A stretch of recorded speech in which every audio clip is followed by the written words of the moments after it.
Kenapa Timothy akan viral? Gue pengen lempar statement yang bakal kontroversial nih. Menurut gue, orang yang suka nge-gym yang sampai jadi banget badannya, itu nggak mungkin sepinter itu. Karena itu aktivitas paling goblok yang pernah gue ketemu. Kalau lu nongkrong terus temen lu ngomong, oh pernah nonton nggak match bola kemarin apa? Stop temenan sama dia. Anak-anak zaman sekarang itu goblok banget. Banyak yang hype ya belakangan ini sama GTA 6. Wah grafiknya keren banget. Gua nggak sabar untuk mainin GTA 6 karena budget dipakai untuk bikin gamenya mahal. Lu orang goblok, lu orang goblok, lu orang goblok. Hai generasi yang haus literasi. Di video kali ini gue bakal bahas kelakuan seorang YouTuber yang lagi panas dan yang ngaku si paling kontroversi ya sekarang. Tapi di sini bukan jadi channel gosip atau ngomongin tentang benar atau salahnya perilaku orang ini ya. Tapi gue bakal lebih bahas yang mungkin jarang dibahas sama orang lain, yaitu kenapa YouTuber ini melakukan hal itu. Atau lebih tepatnya the science behind it lah. Makanya gue pengen bedah nih kenapa Timothy Ronald ini melakukan hal ini. Karena menurut gue ini cara yang juga banyak dilakukan sama YouTuber-YouTuber terkenal lainnya buat dapetin engagement. Yang tujuannya itu terlepas dari positif atau negatif. Tujuannya itu ya buat ujung-ujungnya dapetin views, dan views. Dan cara ini lebih sering disebut dengan istilah rage baiting. Yaitu konten pancingan yang tujuannya tuh emang bikin orang emosi. Bikin pengen ngetik yang memicu adrenalin buat pengen bales pokoknya. Buat lu ngomong, oh lebih penting adab tapi adab. Anjing adab lu. Gue bangun sekolah banyak. Karena untuk tidak membalas tuh kayaknya sangat sulit untuk dilakukan ya. Di sini kenapa gue bakal ngejelasin betapa pentingnya konteks dalam sebuah video. Terus juga dari sisi psikologis orang atau kreatornya itu kayak gimana. Dan juga tujuannya dari si kreator melakukan ini tuh apa. Jadi gue minta tolong ke kalian buat nonton video ini sampai habis. Karena gue bakal jelasin kenapa rage baiting ini bisa sukses. Sebuah taktik buat engagement farming. Dan gue juga bakal sekalian ngebedah kenapa seorang Timothy Ronald ini bisa sukses.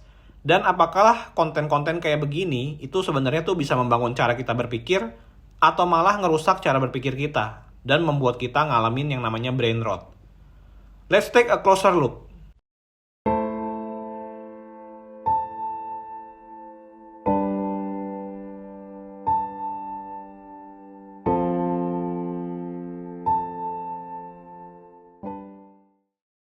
Oke, sebelum gue mulai tentang rage baiting ini dan secara psikologisnya tuh kenapa kita suka kepancing sama hal-hal beginian, gue mau jelasin dulu kalau sebenarnya konten-konten rage baiting itu spektrum dan genrenya juga macam-macam ya.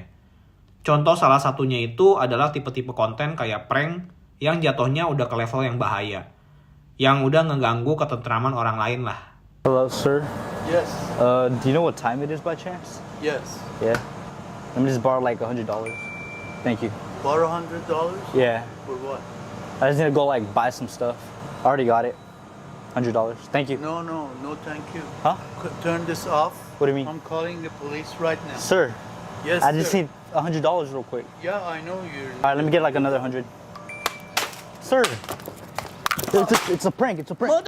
Dan konten-konten yang kayak begini sebenarnya tuh udah banyak banget di X ya. Kayak contohnya ada video prank yang bahaya, itu contohnya kayak begini. Get down on the fucking ground! What is wrong with you? I just want to test it out. It's a good way to get yourself shot. That is a really stupid thing to do. We don't carry guns here, but if you do that in a gun store... Dan walau ini tujuan dari si kreatornya adalah untuk bercanda, konteksnya juga cukup jelas. Dan ini kalau viewers yang ngelihat juga sebenarnya tahu kalau ini tuh kelihatan kayak settingan. Tapi ini juga sebenarnya cukup menuai banyak-banyak komen juga yang make sense dan ngasih tahu kalau konten kayak begini tuh justru berbahaya. Karena bayangin deh kalau misalnya sampai kejadian terus ada yang niru dan itu lagi kagak ada settingan kamera. Oke, sampai sini dulu deh. Menurut kalian tuh konten kayak begini lucu atau berbahaya? Coba tulis di kolom komentar deh. Tapi pastinya kalau pengunjung-pengunjung di sana pada nggak tahu kalau ini prank, ya bukan tidak mungkin ini kreator bakal dianggap sebagai penjahat dan orang yang instingnya langsung survival bisa aja kan langsung ngelukain orang ini. Dan biasanya dari konten-konten kayak begini bakal juga banyak timbul opini-opini kontroversinya. Ada yang bakalan berpendapat kalau ini cuma ngeprank aja, cuma jokes doang. Tapi pastinya juga ada yang ke-trigger dan berpikir kalau konten ini tuh bisa ngilangin nyawa seseorang. Kalau sampai ada yang niru ini di public space misalnya, apa yang akan terjadi? Dan dari argumen yang berbeda opposite ini, ada yang menganggap ini bercanda, ada yang menganggap ini serius. Apa yang akan terjadi dari kontroversi ini? bakalan ribut deh itu di sosial media. Bakalan banyak yang jadi ke-trigger dan saling emosi buat mempertahanin pendapatnya. Dan dengan cara apa pendapatnya ini supaya didengar? Ya lewat throwing insults. Kalau pendapat yang lain itu yang salah, dan kalau pendapatnya yang beda itu dari mereka tuh yang bego dan goblok. Padahal dari konteksnya, kalian yang objektif dan pembaca lain yang ngelihat itu, sebenarnya nggak tahu nada bicara mereka tuh sebenarnya emang sarkas, atau ada yang bercanda-bercanda, atau emang tone-nya serius. Yang namanya cuma pesan tulisan, kagak bakalan ada yang 100% tahu kalau itu tuh sisi emosional orang yang ngetik tuh intensinya apa. Karena dengan melakukan trolling kayak begini, ya yang baca yang lain juga jadi ke-trigger kan. Ada yang nganggap serius, ada yang nganggap cuma trolling doang, ada yang ketawa-ketawa. Terus yang diuntungkan siapa akhirnya? Ya konten yang ngebuat itu, kreatornya yang diuntungin. Mereka yang debat di kolom komentar, yang dapat engagement siapa, yang dapat keuntungan siapa, dan kreatornya yang jadi perbincangan. Nah kalau tadi itu konten-konten tipe prank, ada lagi konten-konten yang buat onar dan seenaknya, yang benar-benar ngelawan arus budaya sama norma dan etika yang normal. Ini kayak tipe-tipe YouTuber kayak Johnny Somali atau Ferdian Paleka, yang emang tujuannya itu emang buat mancing emosi aja, supaya dapetin engagement atau views. Kalaupun memang mereka dapat banyak hate dan banyak yang gak suka, ya mereka itu jadinya relevan, karena jadi bahan perbincangan orang dan ditonton sama banyak orang. Ini ujung-ujungnya yang jadi AdSense. Kan yang namanya bad publicity is still a PR ya. Jadi pasti ada aja dari omongan media-media sosial, dan juga bahkan masuk ke media mainstream, siapa tahu kan, itu bakal ngebuat namanya dia makin terkenal lagi malah. Dan engagementnya dia makin tinggi, ya itu keuntungan buat dia jadinya. Dari situ kan nama mereka jadi melambung, channel video mereka juga jadi banyak yang pengen tahu jadinya. Dan akhirnya banyak yang kasih saweran atau donasi juga, dari situ mereka bisa hidup deh. Dan yang ketiga, di mana ini udah masuk segmen konten utamanya, itu ada tipe konten rage bait yang ya gara-gara kepedean aja, yang tingkat percaya dirinya tuh sangat tinggi ya. Ini akibatnya bisa malah jadi berbalik dan jadinya ya sindrom Dunning-Kruger. Jadi bisa benar-benar overconfidence, dan ya kalau misalnya gagal total gara-gara dia nggak kompeten ya bisa jadi sindrom Dunning-Kruger ya. Ya udah, sekarang kita ambil contoh dulu kayak Andrew Tate. Siapa yang nggak kenal simbol toxic masculinity top G ini? Tough guy, badannya juga jadi. Yang pasti ini juga gara-gara nge-gym, no offense ya. Sering terlihat sama skandalnya sama cewek-cewek, pokoknya udah jadi simbol cowok banget lah. Dan dia ini di konten-kontennya selalu dengan percaya diri memberikan pernyataan-pernyataan yang ngebuat penonton-penontonnya itu yang perspektifnya berbeda terutama ya, bakal ke-trigger dan emosi. Ya contohnya kayak beginilah. I absolutely believe in love. I believe in family. I believe having kids is an amazing thing.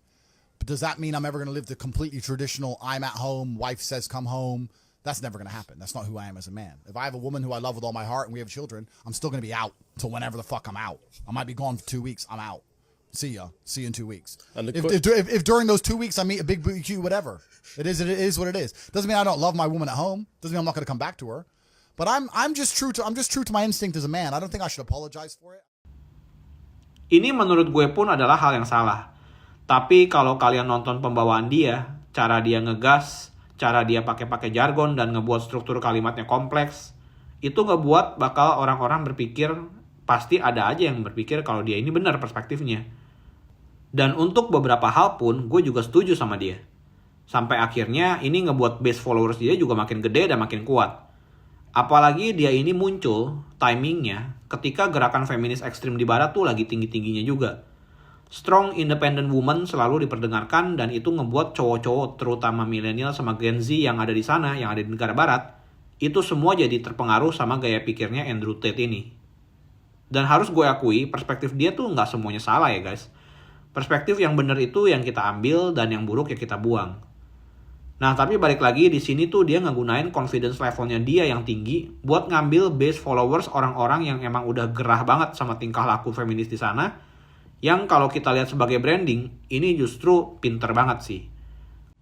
Karena ibaratnya dia menghampiri para bro-bro yang udah capek banget secara mental, dan malah jadi motivasi mereka buat lebih tough lagi, dan hidup sebagai cowok normal, cowok yang tough, yang perannya itu sebagai provider, nggak lemah, dan nganggep cewek itu harusnya submit sama cowok. Dan di sini kalau gue ngelihat Andrew Tate sebagai branding, itu dia ngambil posisi dari sifat cowok secara biologis. Tujuannya dia udah jelas, yaitu ngebuat kaum-kaum cowok itu lebih kuat lagi, lebih tough lagi, lebih motivated lagi. Intinya cara menjadi alpha male lah. Karena secara konteks, dari zaman hunter-gatherer, emang udah jadi perannya cowok tuh yang keluar berburu dan cari makan, dalam kondisi yang berbahaya dan bahkan resikonya itu meninggal, demi mempertahankan keluarganya. Sedangkan peran wanita di zaman itu lebih ke arah supporting. Mereka jaga tempat tinggal, ngurus anak, ngejahit atau ngasah senjata si pria buat persiapan berburu, pokoknya ngatur dari segi administrasi lah.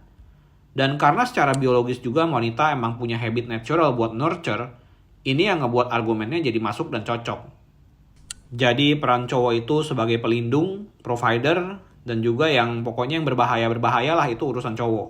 Sedangkan cewek lebih supporting, lebih ngejaga rumah, urusan rumah tangga, ngejaga anak, ya pokoknya jadi ibu rumah tangga lah.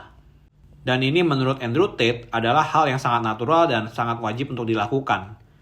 Ya walau di zaman modern ini pastinya balik lagi ke konteks sama perspektif masing-masing lagi ya. Pasti nggak bisa disamain zaman dulu sama zaman sekarang. Walaupun dari gue pun juga ada yang gue nggak setuju dari Andrew Tate, karena dia itu salah satu pernyataannya dia emang suka untuk ya menebar benih ke semua cewek-cewek lah. Yang itu menurut gue sih karena dia emang cabul aja gitu. Jadi emang katanya mau mem-create banyak anak ya. Di mana-mana disebar semua tuh benihnya dia ya supaya punya banyak anak dari berbagai ras mungkin ya. Bro, okay, so this argument is one I've heard so many trillion times. They say, well, if you can do that, why can't the woman do that? My harshest way is that it goes against the will of God and nature. It goes against the way of man. For the longest period of human history, men had more than one woman. Every king, every sultan, read the Bible, read the Quran. In most of the world today, men still have more than one woman. Never in history, in any book ever, in any civilization since the dawn of human time, have promiscuous women been celebrated. Ever. Tapi ya karena dia mempergunakan tingkat confidence level yang tinggi buat membenarkan actionnya dia, ya orang ada aja yang percaya dan nganggap dia itu benar-benar simbol alpha male banget. Dan alpha male tuh harusnya kayak begitu. Never say sorry juga buat apa yang dia lakukan ya. Soalnya kalau kalian lihat konten-kontennya dia itu malah nganggap perempuan tuh sebagai kayak trofi gitu. Bukan sebagai manusia yang equal. Nah, itu kalau dari sisi sebagai dari Andrew Tate ya. Nah oke, sekarang gue bakal coba ngebedah gimana cara Timothy Ronald membuat personality dia tuh sampai seterkenal sekarang ini. Dan yaitu ini menurut gue udah bagian keempat ya. Yang menurut gue itu bukan bagian confidence levelnya lagi aja yang tinggi, tapi ini tuh udah mulai ke arah blunder juga. Jadi ini udah mulai ke arah-arah sindrom Dunning-Kruger yang bakal gue jelasin lagi nanti. Ini gue bisa aja salah, tapi ini perspektif yang gue lihat. Kalau misal kalian punya perspektif lain, boleh komentar di bawah ya. Yang jelas ini sebagai konten edukasi aja untuk membedah cara Timothy menjadi tenar seperti sekarang ini. Yang pertama, kata kunci yang menurut gue berhasil ngebuat seorang Timothy Ronald itu sukses, itu karena confidence levelnya yang tinggi. Tentunya ini trait yang sangat penting ya buat mempengaruhi orang lain dan buat ngebangun karisma. Istilahnya kalau dia nggak confident tentang apa yang diomongin, penontonnya pasti bakalan tahu dan dia nggak bakal sesukses sekarang. Nah untuk membangun confidence level yang seperti ini nggak gampang pastinya. Butuh mentalitas yang kuat, disiplin diri yang kuat, udah mesti siap dirujak juga sama netizen kalau misalnya dia salah ngomong atau gimana. Dan ya dia juga udah pasti mesti punya mental yang nothing tulus ya. Kalau misalnya emang nggak viral dan nggak cocok gitu ya, orang-orang malah jadi haters dia dan dia malah turun popularitasnya, ya dia harus siap. Coba bayangin kalau dalam kasusnya Johnny Somali, dia itu tetap menjaga brandingannya sebagai seorang asshole itu sampai akhir. Hiroshima, Nagasaki, you know what we do to you? Sampai bahkan dipukul sama warga dan dikejar-kejar sama orang Korea Selatan aja dia tetap jadi asshole. Di balik layar gue nggak tahu apakah dia ketakutan atau enggak atau kencing-kencing gitu ya. Tapi di dunia internet itu brandingan yang dikenal seorang orang. Timothy pun sama. Peduli setan sama omongan orang lain. Yang penting apa yang dia sampaikan saat itu, pesan apa yang dia bawa, itu dia bawa dengan intonasi yang tegas, cenderung ngejelek-jelekin supaya nge-trigger orang-orang buat ngedenger narasi dia. Dan itu semua dijadiin Timothy Ronald sebagai seorang storyteller yang jago dan pinter. Itu faktor pertama yang ngebuat seorang Timothy Ronald sukses sampai sekarang. Jadi itu justru dia sengaja ngegoblok-goblokin penontonnya. Itu supaya orang yang nonton tuh benar-benar makin fokus sama dia gitu, ngedengerin cerita dia. Oke, kalau tadi faktor pertama, yaitu dari confidence level 2. Sekarang kita masuk ke yang kedua, yaitu dari isi otak dia. Pastinya dari ya kepintarannya dia ya. Nah, tapi mungkin ada yang nanya, kok ini bukan aset utamanya Timothy ya? Padahal kan dia sering banget bilang kalau dia itu pinter, dan semua orang itu goblok. Karena orang yang menurut dia intelektual tapi nggak punya duit, itu orang goblok pasti. Oke, pertama, orang yang perlu diakui kalau dia itu pinter, sebenarnya itu jadi pertanyaan nggak sih? Kalau emang dia pinter, ya penonton kok yang bakal lihat dan kasih nilai sendiri. Kedua, yang jadi aset Timothy Ronald itu memang adanya di confidence levelnya dia ya. Bukan menurut gua yang utamanya tuh bukan dari intelligence-nya dia. Kalau nggak mungkin kan dia akan ngehina komunitas gym dengan segampang itu, tanpa dipikirin dulu. Iya kan? Yang bahkan tanpa argumen yang kuat pun, kita pun semua orang yang normal tahu kalau nggak ada cabang olahraga yang bikin kita tambah bego. Yang ada itu ngebuat badan jadi tambah sehat, dan aliran darah ke otak juga makin lancar. Dan yang namanya tiap olahraga, itu perlu yang namanya pengaturan strategi timing dan disiplin juga supaya bisa berhasil. Ya, ini gue rasa sih karena dia blunder aja. Ngobrolnya karena terlalu lama, dia jadi nggak bisa maintain karakter dia, atau waktu itu saat itu pikiran dia emang lagi ngaco dan blunder lah. But anyway, untuk menjadi seorang Timothy Ronald, perlu juga yang namanya kapasitas otak yang menguasai sebuah topik. Contohnya kayak di saham atau kripto, dan juga ya di dunia finansial, itu tuh benar-benar dia jago banget. Dan supaya bisa ngejelasin dan narasiin dengan baik ke publik, itu tuh diperlukan kapasitas otak yang cukup juga. Dan di sini, Timothy Ronald gue udah bisa bilang berhasil. Karena dari gabungan antara kapasitas otak dan confidence level dia, itu ngebuat banyak orang lebih percaya sama apa yang dia narasiin. Dan kalaupun ada informasi yang dia salah sampein, confidence level dia lah yang akan menolong dia, dan bakal ngangkat dia, dan bakal ngebuat orang-orang tuh tetap percaya sama narasi dia. Which is why he can get away with it. Makanya ya dia bisa kabur tanpa minta maaf. Nah, yang ketiga, pilih topik yang emang lagi ngetrend dan ride the wave. Masalahnya nih, waktu kripto udah habis wave-nya, relevansinya juga udah gak segila dulu waktu awal-awal zaman COVID. Dan dia juga udah mulai hilang relevansinya. Market lagi lesu, tapi apa yang dia bisa lakuin itu ya nge-push Bitcoin aja. Karena kalau ngebahas konten saham, konten kripto, itu kan namanya seasonal ya. Jadi relevansinya tuh bisa hilang kalau market lagi lesu. Tapi di saat ada wave viral yang baru, yang bukan specialty-nya dia, menurut gue dia panik dan berusaha tetap relevan sih. Ibaratnya dia lagi tenggelam, dan dia teriak-teriak minta tolong, supaya orang-orang yang ada di sekitaran situ tuh ngeliat dia. Ini yang terjadi waktu dia ngehina komunitas game dengan bilang yang main GTA 6 tuh goblok. Tanpa konteks apapun. Anak-anak zaman sekarang itu goblok banget. Banyak yang hype ya belakangan ini sama GTA 6. Wah, grafiknya keren banget. Gua nggak sabar untuk mainin GTA 6 karena budget dipakai untuk bikin gamenya mahal. Lu orang goblok. Karena dia mau ikutan riding the wave. Dia ngehina sebuah game yang bahkan belum rilis, supaya algoritmanya itu tetap rekomendasi dia. Sama halnya juga kayak komunitas gym sekarang. Dengan ngasih statement yang bikin marah semua komunitas, engagement dia tuh bakal naik. Jadi pada kena race baiting semua nih orang-orang yang kesel. Jadi karena pasti ada aja ya gaya hidup zen seperti apapun, pasti ada aja yang kepancing dan akhirnya jadi rame. Nah, dari 3 poin penting ini, kalian bisa lihat patternnya kan. Dia menggunakan confidence levelnya yang tinggi, sama gabungan sama ilmu finansialnya dia, supaya kalian tuh terhipnotis sama narasinya dia. Nah, sekarang yang menjadi pertanyaan, apa motif Timothy Ronald nyari ribut sama semua komunitas ini? Padahal tuh marketnya dia nggak di situ. Ya tentunya ini ngebuat gue jadi berpikir ya. Dan salah satunya ya mungkin dia sedang mengalami penurunan ekonomi atau profit. Ya sekarang kita lihat tujuannya. Buat apa dia nyari ribut, dapat engagement, dan ngebuat dirinya makin terkenal lagi. Attentionnya supaya dia ke semua. Ya tentunya ya supaya bakalan makin banyak orang yang tahu dia, dan makin banyak yang nonton channelnya dia, dan algoritma YouTube bakal favor ke dia lagi. Sehingga dia bisa dapat cuan lagi dan keuntungan materi dari situ. Atau bisa juga yang lain faktornya, ya dia emang aus aja akan perhatian. Ketika dia kehilangan relevansinya, dia jadi takut, dan yang dilakukan orang ketika takut itu ada dua ya. Yang pertama minta tolong, yang kedua nyari ribut. Karena yang kedua lebih sesuai sama brandingannya, ya dia akan pilih opsi nomor 2, karena dia kan mau dikenal sebagai tough guy. Akhirnya ya jadilah kontroversi seperti sekarang ini. Jujur, kalau gue ngelihat salah satu caranya dia memenangkan argumen, itu dengan cara berteriak lebih kencang ya. Dan dia bisa melakukan itu ya karena dia ada di dunianya dia, dunia finansial argumennya. Tapi begitu dia keluar kandang, keluar subjek yang dia kuasai, apa yang terjadi? Seketika dia jadi terlihat bodoh, dan bahkan kemakan omongannya sendiri. Gue paling lucu menurut gue di hidup gue kalau gue ngelihat orang yang nggak bisa berpikir ya, nggak punya nalarnya, kayak otaknya itu nggak dipakai. Coba gue tanya deh, lu punya pikiran itu dari mana? Lu pertama nonton mungkin ada influencer atau nonton di media, di TV ya kan? Ada 4 orang podcast ngomong, terus langsung lu resap-sep gitu kan. Ini nih pemikiran yang benar. Kalian gak punya kemampuan sedikit pun bahkan untuk berpikir kritis. Inilah yang menurut gue, kalau kasus Timothy Ronald ini adalah salah satu contoh dari sindrom Dunning-Kruger.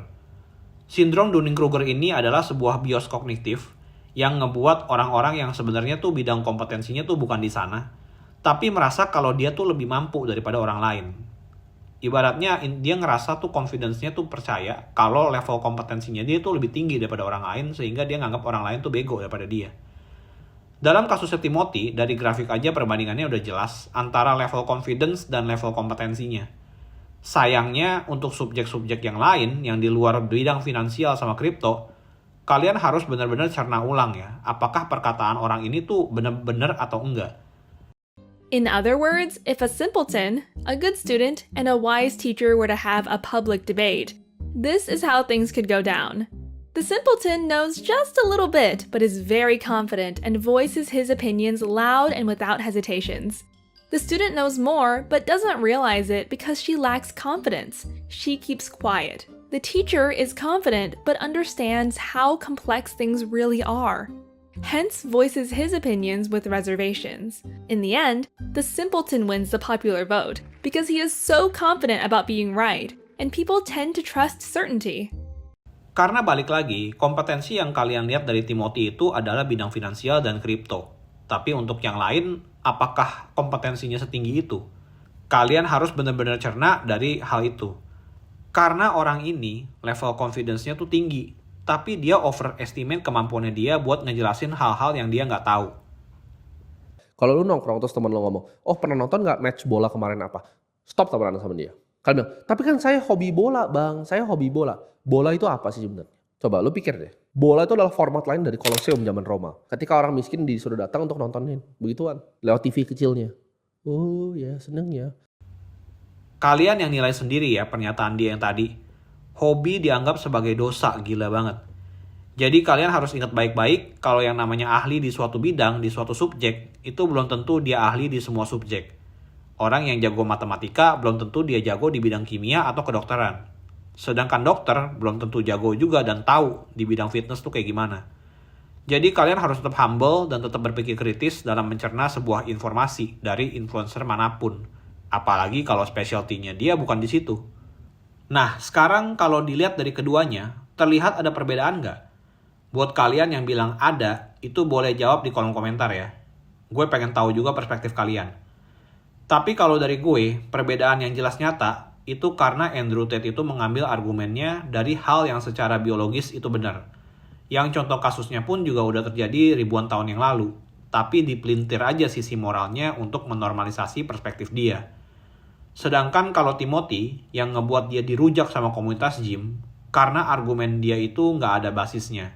Sedangkan kalau dunia finansial dan kripto itu gue nggak ada omongan apa-apa ya. Menurut gue sih oke-oke aja orangnya.